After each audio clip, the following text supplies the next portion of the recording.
ဒီအပိုင်းတော့ကျွန်တော်ဗီဒီယိုကို color breakout ရှင်းတဲ့ဒီကိုဘာဘာလုပ်ဖို့ပဲဒီ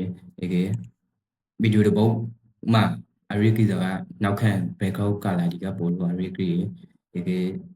ပတ်မဆုံးဗီဒီယိုကို color background ရှင်းဖို့ဆိုရင်ကျွန်တော်ကဒီမှာနိုင်လိုက်တယ်ဒီကောင်ကဒီမှာဆိုရင်ကျွန်တော်ပထမဆုံးဒီမှာ animation ဆိုရင်ဒီမှာ audio ဆိုပြီးခင်ဒီမှာ color ရှင်းတဲ့ဒီအများကြီးဒီကျွန်တော်ဗီဒီယိုကို color ကိုလောက်ထားဖို့ဆိုရင် color ကိုရှင်းတဲ့လောက်ကိုကျွမ်းကျင်တဲ့လောက်ကိုကစလောက်ထားရှင်ဒီ color ကိုကစလောက်အရုံနဲ့ထားရှင်ဆိုပြီးဒီမှာလာရှင်းလို့ရတယ်ဒီမှာ color ရှင်းတဲ့ဒီအများကြီးဒီမှာ auto ရှင်းတဲ့ဒီလေးပါကိုတိုင်းကို criteria ရှင်းလို့ရတဲ့ဒီဒီကြောင့်ကဆိုရင်အရင်က color ဒီကောင်ကအလုံး color ရှင်းတဲ့ကိုလိုရှောင်ပြပုံစံကို criteria ပုံစံကိုလိုရတဲ့လောက်ကိုရှင်းလို့ရတယ်ဒီကောင်လေးတလူ color ရှင်းတဲ့ပုံစံဒီကောင်ကိုရှင်းတဲ့လောက်ရပါရကိုကျွမ်းကျင်တဲ့လောက်ကိုလိုတဲ့လောက်လုပ်လို့ရတယ်ဒီမှာကို color ရှင်းတဲ့လောက်ဒီကောင်က color which ဒီကောင်လေး color ရှင်းတာဒီကောင်ကိုဒီမှာလို့ဒီကို color ရှင်းတဲ့လောက်ဆောင်ပြီးဒီမှာ color ရှင်းတဲ့ဒီများကြီး How much are you spending? ကိုကလောက်ထောက်လေး color ကိုဗီဒီယိုကိုတဲ့ editing လုပ်လို့ရှိရင်ကိုကြိုက်တဲ့လောက်ထောက်လို့ရတယ်ကိုကကျွန်တော်ကပုံစံကိုပြသပဲလို့ကျွန်တော်အဲ့ဒါပဲလုံးပြသပဲဒီကိုက color ကိုရှင်းတဲ့လောက်လုပ်လို့ရတယ်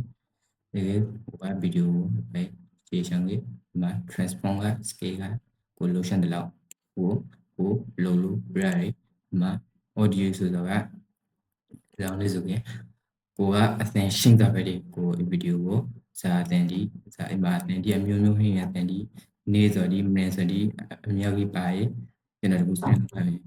How much are you spending, would you say, over the next few years? How much are you spending, would you say? မှာတနာကကျွန်တော်ပြောင်းပါဒီမှာကအသင်ဒီအမျိုးမျိုးဟင်းကိုအသင်ကိုရှင်းလို့ရတယ်ကိုကြိုက်တဲ့အသင်ကိုကြည့်လို့ရတယ်မှာ speed ဆိုတာကဗီဒီယိုကိုအသင်နည်းမရရှောင်းဆိုရဒီကောင်ကိုနည်းခရီးကိုပို့လိုက်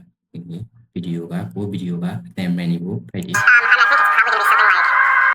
ကိုကငကိုတိုက်ထားရင်ငကိုတိုက်ထားလိုက်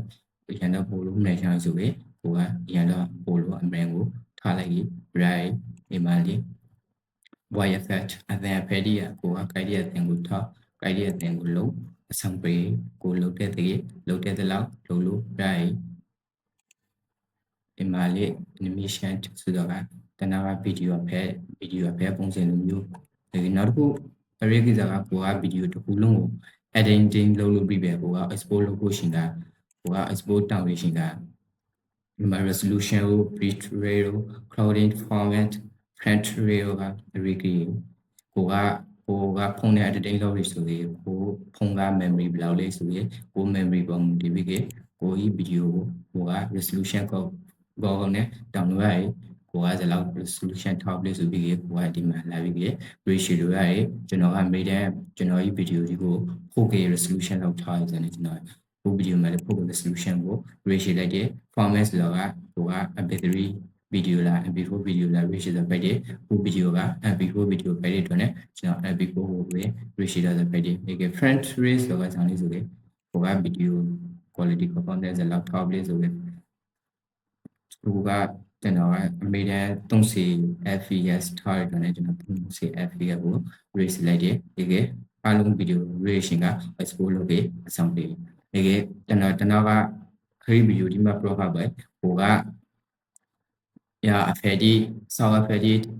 အဖေ translation ဒီမှာကိုကဖေးတာပြီးလို့ Premiere Pro သုံးဆောင်ဖို့ပဲကိုက study ကိုသုံး study ပါတီကိုသုံးရင်းဆိုတော့အနာမှာ export မဟုတ်ပဲ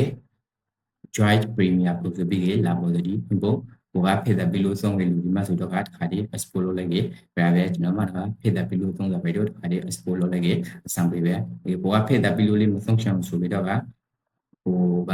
study မှာပါတယ်ဒီ free သုံးလို့ရတယ်ဒီကို ratio ပြီးသုံးပါဘူး Friday ဒီကကျွန်တော် video editing skill ကျွန်တော်အများဝေစားတော့မလုံလောက်တယ်လို့ထောင်ရဲ့ဒီလေကျွန်တော်လေးကိုလေးလာမိတော့ကိုတည်တလောက်ကိုတဲတလောက်ကိုအများဝေစွာဖြစ်တယ်ကျွန်တော်လေးစရာကြီးတယောက်အနေနဲ့အများဝေဆိုတော့မဟုတ်ကျွန်တော်ကိုလေးလာထပ်တလောက်အများဝေစားဖြစ်တယ်အားလုံးကိုကျေးဇူးတောင်းပါတယ်